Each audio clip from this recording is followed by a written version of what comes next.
तो आज का दिन खास है क्योंकि अग्निवीरों के पहले बैच से प्रधानमंत्री कर रहे हैं आज संवाद।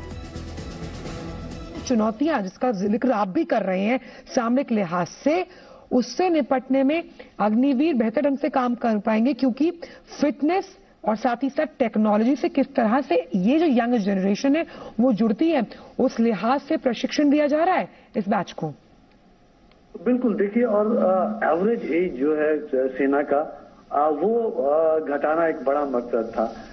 एक युवा है तो उसका जो रिफ्लेक्स है, उसकी जो कार्रवाई करने की क्षमता है वो कहीं ज्यादा अच्छी होती है। तो उनकी सीखने की लगन, उनको ग्रहण करने की क्षमता वो कुछ कहीं ज्यादा होती है। तो वो जो सेना के लिए जो तमाम जरूरी चीज है, और यही एक बड़ा मकसद था इस रिफॉर्म को लाने का। तो निश्चित तौर पर सेना, तो हम बात कर ही रहे हैं कि सेना का तो मनोबल बढ़ेगा ही। डिजिटल मार्केटिंग को सीखकर आपके प्रोडक्ट्स और सर्विसेज को दुनिया को बेचना चाहते हैं तो फ्रीडम ऐप को अभी डाउनलोड करें। डिजिटल मार्केटिंग का एक्सपर्ट बने। सेना और भी ज्यादा प्रिपेयर्ड होगी, सेना और भी ज्यादा यूथफुल, ऊर्जावान नजर आएगी इन अग्निवीरों के जरिए। तो साथ ही साथ ख्याल इस बात का भी रखा गया है कि ये अग्निवीर जब अपनी सेना की ड्यूटी पूरी करने के बाद 4 साल की सेवा, इसके बाद समाज जीवन के अन्य क्षेत्रों में भी अगर प्रवेश करना चाहते हैं, चाहे वो शिक्षा ग्रहण करना चाहते हो, चाहे वो अन्य नौकरियों में जाना चाहते हैं, तो उनके लिए असीम अवसर उपलब्ध कराया जाए। उनके वित्तीय सुरक्षा का ध्यान रखा जाए, उसके लिए उनको एक समुचित न सिर्फ नौकरी के दौरान पैकेज मिले, बल्कि बाद में अगर वो कुछ अपनी शुरुआत करना चाहते हैं तो उसके लिए भी उनके पास एक बड़ी पूंजी रहे। तो उन तमाम चीजों का भी ध्यान रखा गया। हम जानते हैं कि मॉडर्न वॉरफेयर बिल्कुल अलग तरीके से लड़ा जाने वाला है, तो उस लिहाज से भी सेना की तैयारियों को अलग ध्यान से, अलग ढंग से देखने की, रखने की, करने की जरूरत है।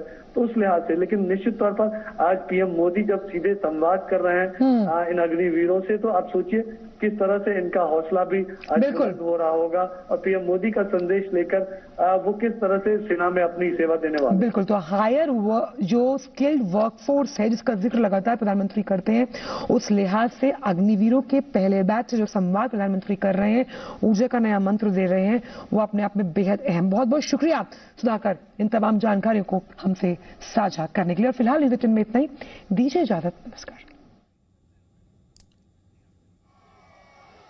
तो अग्निवीरों के पहले बैच के साथ प्रधानमंत्री का यह संवाद जो है वो बहुत खास है। सेनाओं के ट्रेनिंग सेंटर से प्रधानमंत्री जुड़ेंगे। थल सेना, वायुसेना और नौसेना के ये ट्रेनिंग सेंटर हैं।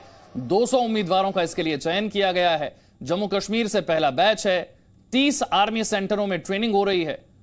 दिसंबर 2022 में इनकी ज्वाइनिंग हुई। 6 महीने की ट्रेनिंग के बाद इनकी तैनाती होती है। तो ये देखिए, प्रधानमंत्री मोदी का अग्निवीरों से संवाद। आज का दिन इनके लिए बहुत खास है कि आर्मी ज्वाइनिंग 26 दिसंबर 2022 की। पहला बैच जो है वो जम्मू कश्मीर से चुना गया है और 30 सेंटर में जारी है ट्रेनिंग।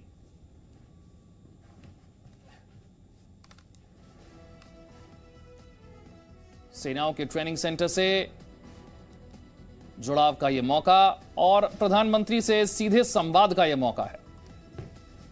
आर्मी कैंपों में जो अग्निवीर पहुंचे हैं उनसे आज चर्चा हो रही है। पहले बैच की ट्रेनिंग जो है वो अभी जारी है। 26 दिसंबर 2022 को इन्होंने आर्मी ज्वाइन की। जो पहला बैच है वो जम्मू कश्मीर से चुना गया है। श्रीनगर के 30 आर्मी सेंटर में ट्रेनिंग हो रही है और जून 2022 में यह अग्निपथ स्कीम लॉन्च हुई थी। प्रधानमंत्री सीधे इन ट्रेनिंग सेंटर से जुड़ेंगे और ये ट्रेनिंग सेंटर जो हैं वो थल सेना, वायुसेना और नौसेना के।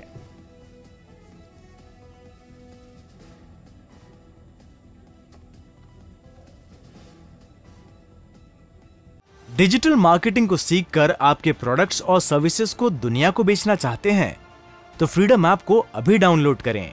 डिजिटल मार्केटिंग का एक्सपर्ट बने।